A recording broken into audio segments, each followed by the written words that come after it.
Hello! Welcome to WDIP The Shed. You are here with Joe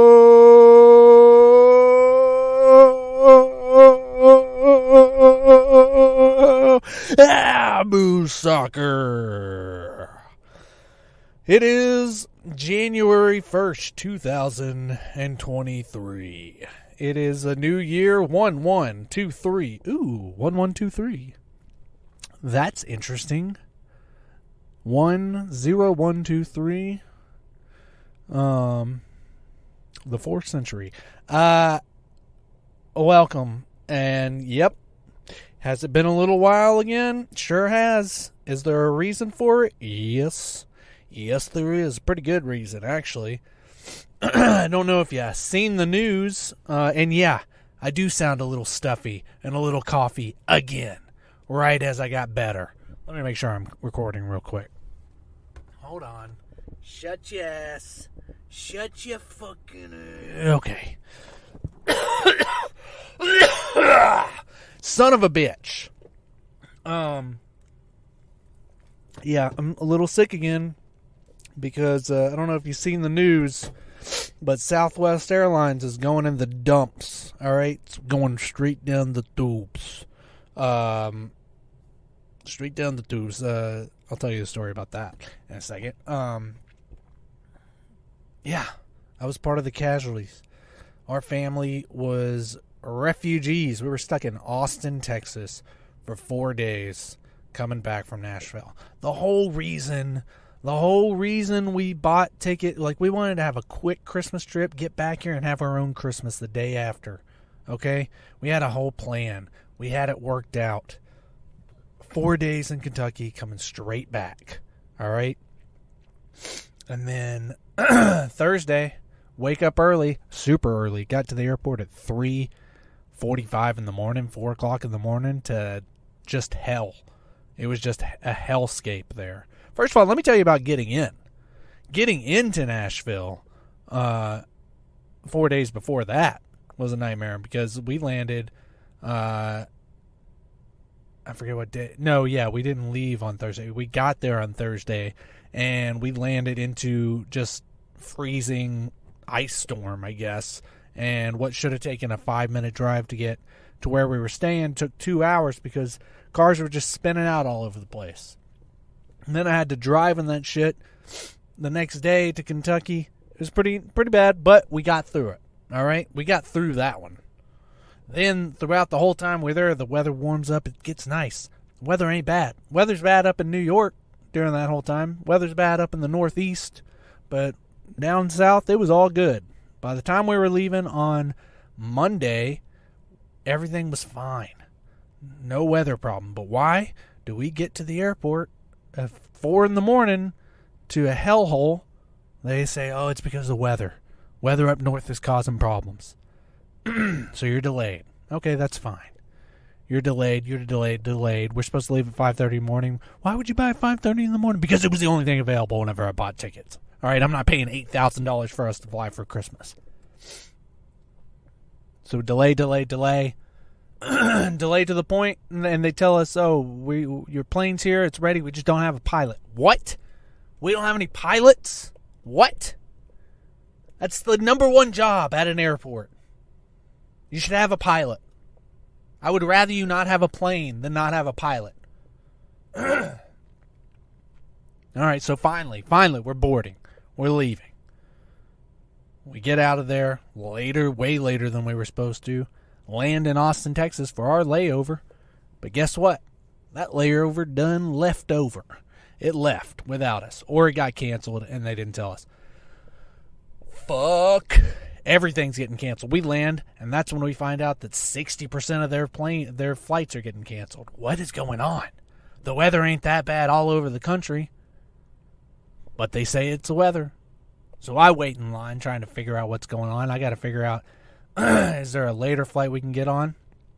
Wait 2 hours to get up to the gate, and they tell us, listen, everything's canceled. All right? And we don't have another flight going to L.A. until January 2nd. So you're going to need to, we can try to get you on one then. And I say no.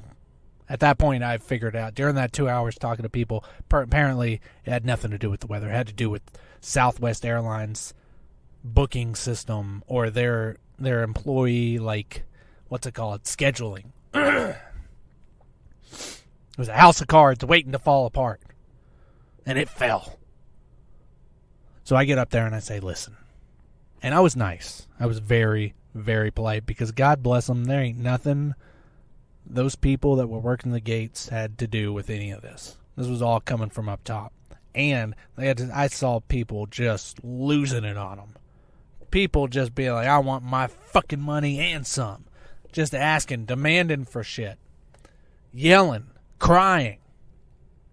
Being verbally abusive. So you get more done with sugar than with vinegar, friends. And let me tell you, I got some literal sugar. I said, listen, is there anything, before we get started, is there anything you need? You want me to go get you some coffee? The coffee thing's right there. You look tired. I'm sure you've been here forever. She said, actually, you know what? You can go get me some sugar. That would really help. And by God, I went and got her some packets of sugar. She put it in her coffee, and we had a conversation, a compassionate conversation about what I need to do.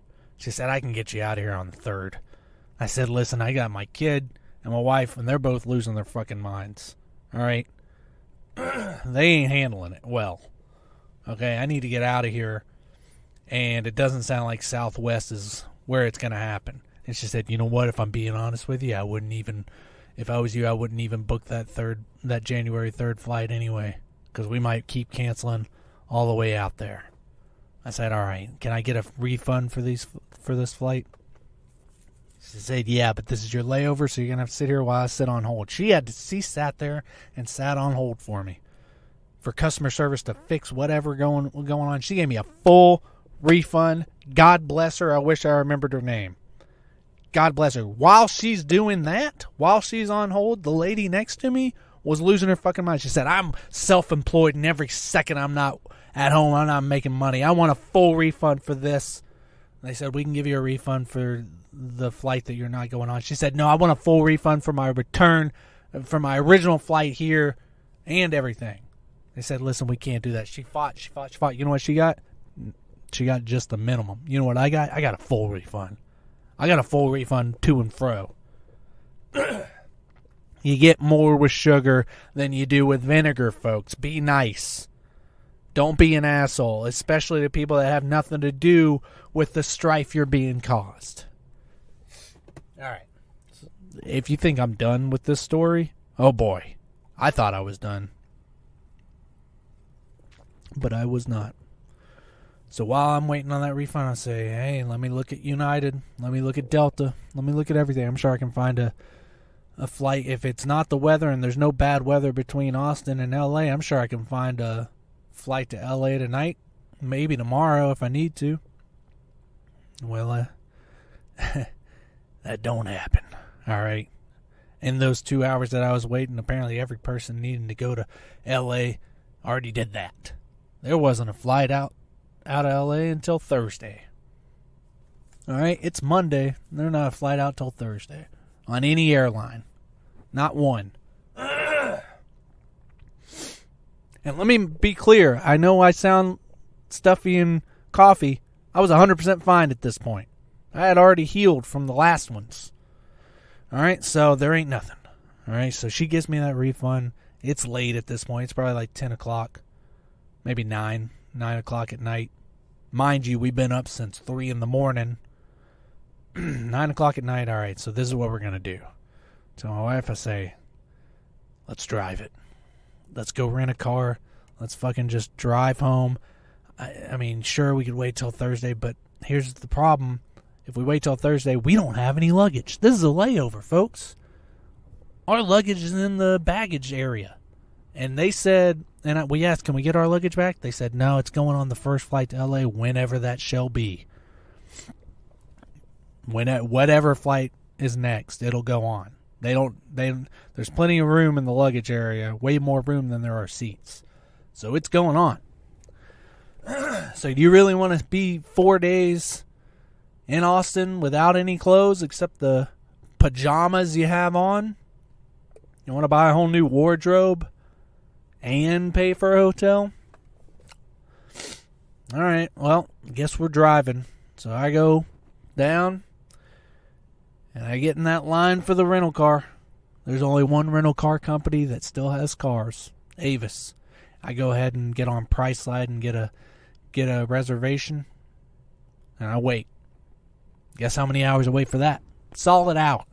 Solid hour. Maybe a little more. Maybe it was earlier than 9. Might have been a little more. Sitting there waiting in line, got some just cranky people all around me. My kid's losing her fucking mind. Laura's upset. But thank God there's an old lady. There's an old lady. She's old. She's old granny lady age. And she's there with her mom. And her mom's sitting, and she had to leave the line a few times. She said, you mind if I go check on my mom real quick? I said, your mom? What are you, going to the cemetery? Yes, go check on her. For God's sakes, she died. She had to have died 40 years ago. Go check on her. I'll save your spot. She did that 3 times. Sweet old lady. Well, we all get talking, and I tell her, well, it looks like we're going to have to drive to L.A. Some people are driving to Kansas City. Some people are driving to fucking, Kentucky, Mississippi. I was the only one going all across the country. They're like, oh, my God, don't you want to just stay? Don't have any luggage. Well, thank God that old lady said, listen, I know they said they won't give you your luggage back, but if you got your luggage tags, you might as well go try. Go ask them. By this point, I'm almost at the front of the line. I tell Laura, I say, run down there. If you can get our luggage, let's just stay in Austin for 4 days. All right, it's worth it. She goes down there, she looks. And while she's looking, honestly, I think to myself, fuck it. Fuck it. We should just stay in Austin for 4 days anyway. We should just stay. Like, fuck it. If we have to buy new clothes, whatever. We can just make it a vacation. Do we really want to drive across the country in our pajamas, not have a good time? You were going to end up having to stay in a hotel anyway, halfway. Do we really want to rush across the 10? Because it would be the southern route. It's not even the 40 that gets you to at least some interesting spots, which honestly, actually, the southern route would probably be better with weather. But, so that's what I'm thinking in my head. I tell her, but let me know how the luggage goes. I get to the next person that's coming up. And Laura texts me, she says, thank God, baby, we found the luggage. We got it. Right as she sends me that text, the lady at the rental car says, hey, folks, unless you got a reservation, we're out of cars. I say, I have a reservation. And I say to the person next to me, I say, it's all yours. We're staying. Boom. So we don't get a car. We go get our luggage. We get an Uber to the Doubletree Hotel in Austin. And then we have 4 days in Austin. We're supposed to leave we leave on Thursday morning or Thursday afternoon, I think at 12 o'clock. And, we make the most of it. We go get some good barbecue. I tell the fam, I say, listen, this is just our Christmas vacation now. We got the money back from our Southwest trip. Yeah, the United flight on Thursday cost a little bit more. So we aren't exactly even. Although apparently I might be able to get that money back from Southwest. Oh baby, I'm gonna milk them for everything they have, and then I'm never flying with them again. So I ended up having a pretty lovely time in Austin. Got to do some stand up there. All the people that left L.A. and New York to go to Austin, I see why. Those crowds are, I just got to do one show. I did it at the East Austin Comedy Club. Thank you for putting me up. I think, I'm sorry, I forgot his name. But good dude. Funny comics were on that show. Damn, I wish I had their names up right now. Because they were good. They were good dudes. And ladies. Hold on. I have it up. Hold on. Give me 1 fucking second. I don't have it. Fuck it. Oh, yeah. Fuck. All right. No. Good show. I get the appeal of Austin. I get it. Do I want to live there? No. But I get the appeal. Okay? It's definitely a cooler Nashville. I don't get the appeal in Nashville. I lived in Tennessee. I lived in Middle Tennessee. I love Tennessee. It'll always be my original home. But I never really liked Nashville that much. You know? Nashville always felt like a costume party of the rest of Tennessee. It never felt like, it feels like fake Tennessee in Nashville. I know that sounds like hipstery, but like it really, that's just how it always felt. And now that like LA has infiltrated it and made it like the new Austin, it's even more so that. And I always remember people being like, no, Austin's better than Nashville. Austin's better than Nashville. But I also always remember, like, 12 years ago, 15 years ago, Austin was the place that LA infiltrated and, like, changed. And I think that's where that whole Austin, keep Austin weird thing motto came from, was like all the people moving there. They're like, oh, no, motherfucker, keep it fucking cool and chill. And, yeah, I can see how it got infiltrated, definitely. A lot of coffee shops and shit. But I feel like Nashville's taken over that, and it looks like maybe it's going back to being cool a little bit. I don't know. But it definitely feels like a better version of Nashville. That's the only way I know how to describe it. Do I want to live there? No. But the crowds are cool, and they let you get away with a lot. I'm not a shock comic at all, but I see why shock comics like it there. It's like they want you to get, the crowds want you to get a little funky, They want you to go, their line is farther, and it's because they've become like they're like the comedy city now. There's always a new comedy city, and right now it's Austin. Anyway, point is, thank you for putting me up, East Austin Comedy Club, and saying nice things on my way out, and I will happily come back, and I hope to do a trip there soon. All in all, pretty fun trip, okay? Ended up being pretty nice. We ended up, we ate so much food. We ate everything we could.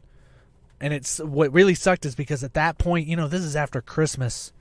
This is after the 4 days in the South for Christmas, already eating like shit every night, stuffing your face all the way because every family member wants you to eat their stuff. And then we go to Austin, the fucking barbecue mecca. And so I got to do it. And there's nothing else for us to do anyway, so we just continually stuffing our face. I was eating Duralax. Is that what it's called? The laxative? I was just eating those chews by the handful. Just trying to get shit out of me. So anyway, it ends up being fun. Thursday rolls around. It's time to go. And everything's going smooth. And we get to the airport. It's pretty busy. But, we get through the security. We get through everything. And we get on the flight. We got a layover in Houston. Would I have liked to have had a straight shot to LA? Of course. Did I have a choice? Absolutely not. This is the only flight that didn't cost $8,000 a person to get out of Austin in a decent time. So we have a layover in Houston. Flight gets a little delayed. That's okay. It was just by like 15 minutes. We get on the plane right as we sit down. The second we sit down on that plane, they say you got to get off the plane. Houston's got some mega thunderstorm, and every flight in and out of there is delayed indefinitely right now. What the fuck? What the fuck is going on? We lose our minds temporarily right there. We lose it. I didn't get upset.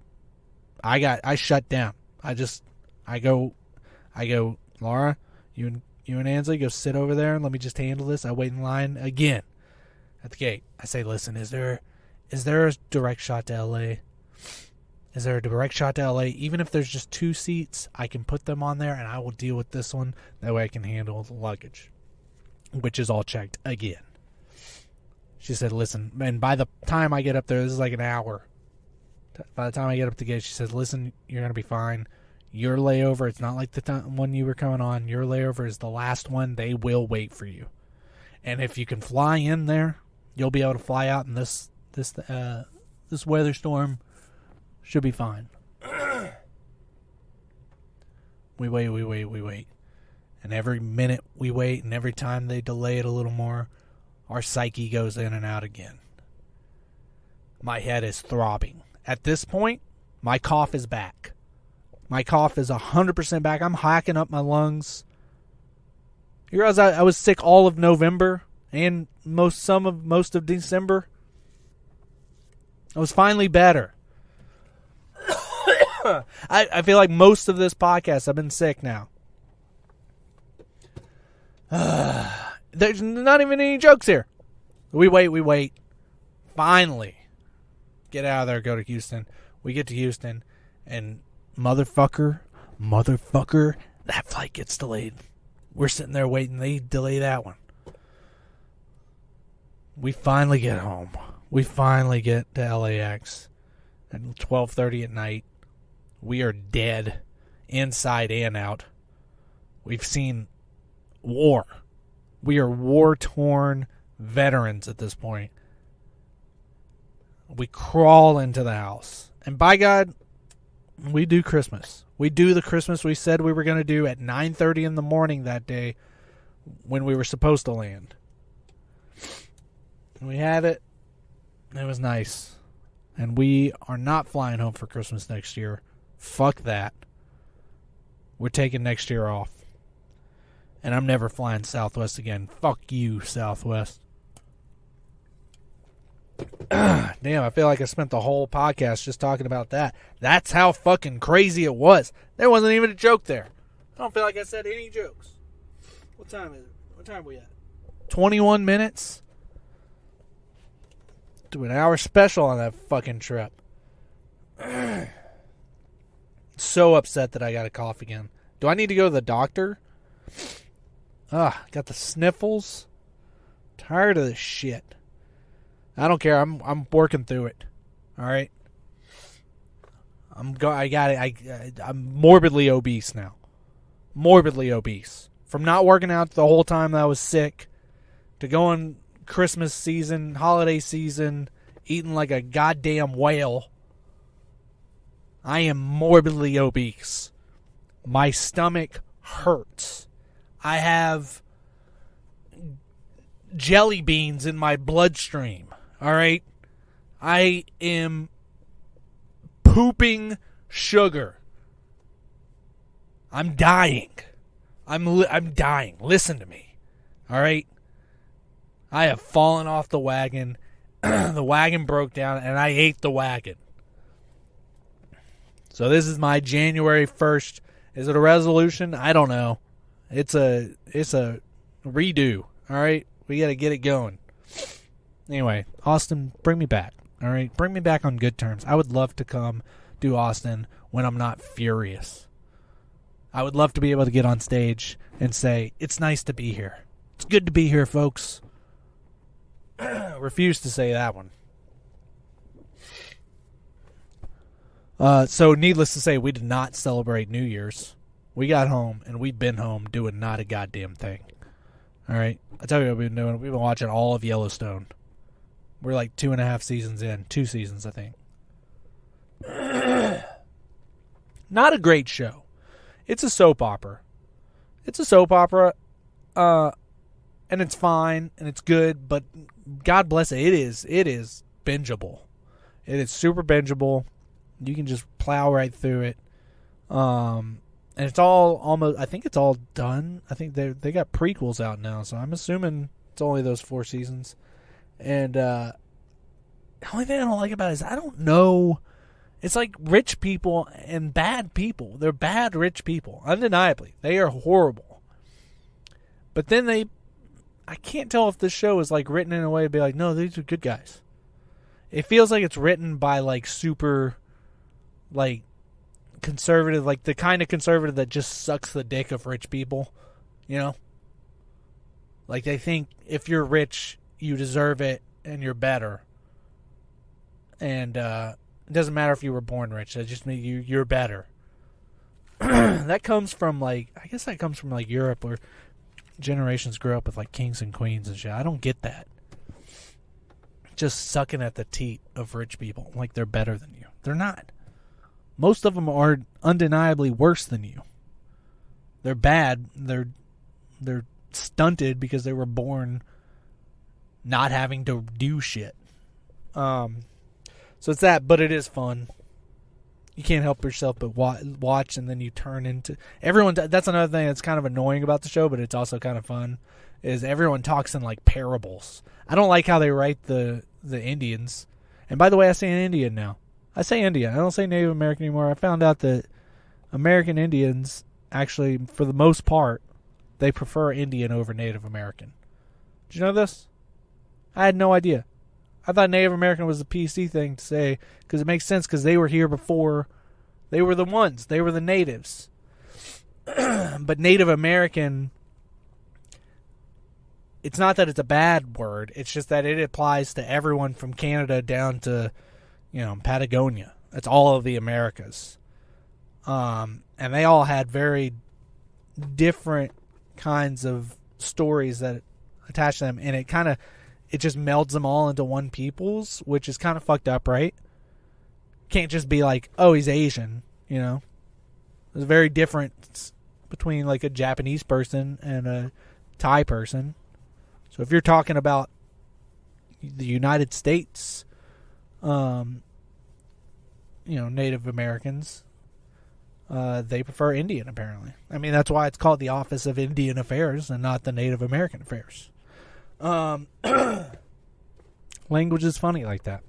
So anyway, the Indians, it kind of bothers me that in that show, all the Indians really talk in parables. Like they write them as if it's like 1742, and it's like, the white man says that when the wind blows and the feather drops, that is when your mother eats cock. They all talk like that, which is it feels a little patronizing. I don't know. Also, it really brushes over a lot of history. I don't know, it makes the Indians seem like the bad guys sometimes, and I'm like, no, this is a good guy. Why are we writing this like the bad guy? They should be going after it all. But maybe that changes. I don't know. Maybe we'll see. Or maybe it's just the type of show that, it's writing the bad guy as the good guy to get you to, to fuck with you, That's what The Sopranos did. Everyone thinks, The Sopranos is such a cool show about a cool mob family. It's not. It's about a sociopath. The Sopranos are the bad guys in that show. They are undeniably bad. You should not. Same thing with The Godfather. All those mobster movies. Everyone thinks that it's got good lessons to learn from the mobsters. They're the bad guys. They're not good. They're not good examples, and it wasn't intended to make them good examples. You're supposed to watch it and be like, undeniably sociopath, bad. You're not supposed to root for them.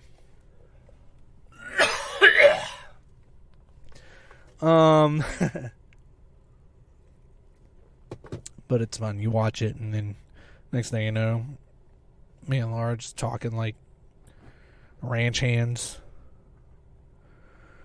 Well, I guess the GPS says I'll be there in 40 minutes.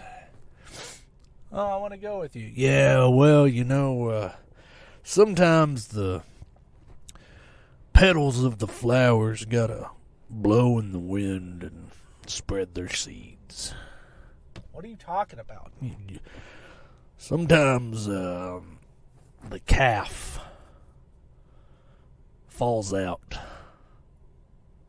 and doesn't land on its feet. What? Sometimes the colts are gonna trot away, but they always come back, unless it's a mule. It's a fun show, is what I'm saying. You kind of get into it.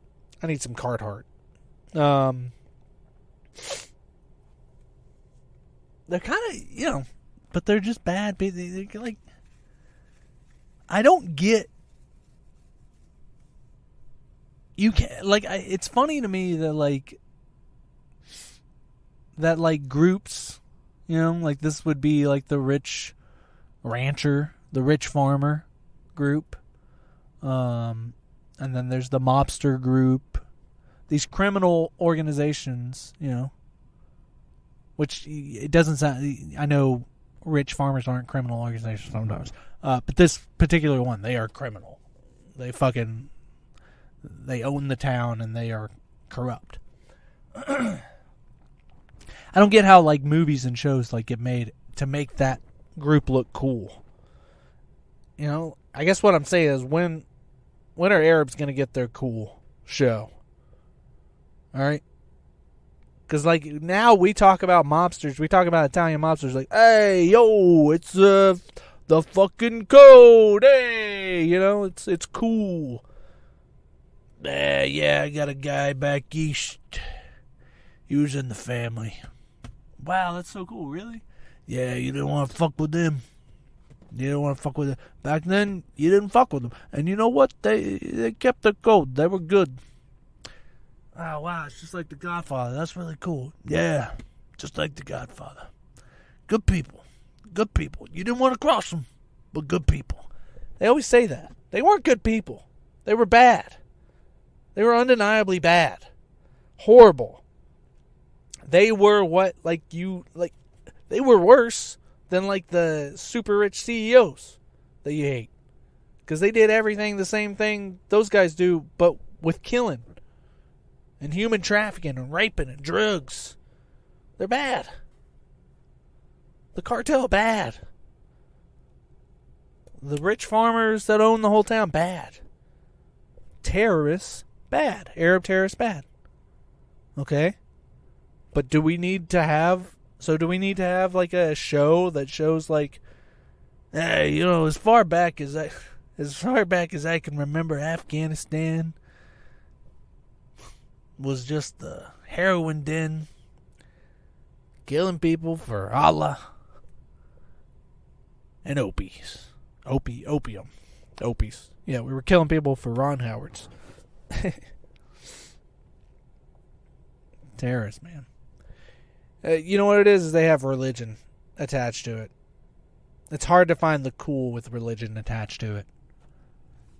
Which, honestly, like, the Afghan, like, Al-Qaeda, most of that shit didn't have anything to do with religion. You know, back in the day, the mafiosos, they tried to act like they were doing that for the Catholicism. They didn't have anything to do with religion. Terrorist organizations didn't have anything. Al-Qaeda they're peddling opium. Afghanistan is just full of poppies.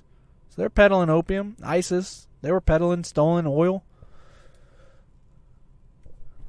They get people in. It's a cult. They get people in with religion. But at the end of the day, it had nothing to do with religion. They were like, ISIS was the number one exporter of stolen oil and of, at that area, like, prostitutes. They were taking sex slaves. Pimps and bootleggers. Just like the mob. I'm not defending. I'm just saying, let's call them all bad. They're not cool. I don't get religion, man. And killing yourself for a religion, that's crazy. Because every religion says don't kill yourself. How'd they get around that one? Man. Remember that you remember that terrorist in Florida, the one that shot up the gay nightclub, the Mateen dude? I remember seeing that and being like he didn't shoot that up until 2 a.m. It was 2 a.m. He was there all night. All right? Like, at the terrorist meeting, was he like, were they like, all right, who's taking care of the synagogue? Okay, that's Ahmed. Who's taking care of the airplane? Okay, Mohammed. Okay. Gay nightclub. And Mateen's just in the back. Me, Mateen. That's me. I want to do... You know how much I hate the gays. You know how much I hate the gays. Yeah, Mateen, trust me, everyone knows. Everyone knows how much you hate the gays, okay? Trust me, everyone knows. So they send him to do that. He doesn't get the job done until 2 a.m. How many last dances did Mateen get in? All right. How many last dances? He was going there. He was trying to have his mind changed. That's not funny. That sucks. So stupid, man. What blows my mind is there's so many organizations. There's so many terrorist organizations. And they always fought with each other. Al-Qaeda, ISIS, Hamas. Is there another one? There's one in India, in Pakistan. I forget what it's called. Kajana, Jitlada. That's a Thai restaurant. I don't know. There's so many of them, and they all beef with each other. And the same. I don't get that. And the number one thing they do is they recruit. So that means there has to be like high-level recruits that they're all going after. I would love to see that process. Is it like 5-star recruits out of high school? Is it like is there an agency that's trying to pull each one? That's what I want to see. I want to see the recruitment process for the 5-star recruits, terrorists. That should be a show. Jerry Maguire, but instead of sports agencies, it's terrorist organizations. You Had Me at Halal, coming this fall to TBS. So dumb. So dumb. Pretty upset that my throat hurts. Pretty upset. Pretty mad. But tomorrow is Monday.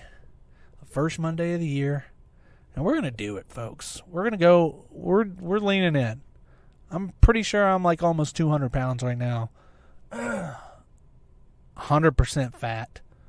And I'm going to go on a cut. I'm going to go on a good cut. Stick to just drinking on the weekends. Not going to be drinking a lot. Logging my calories.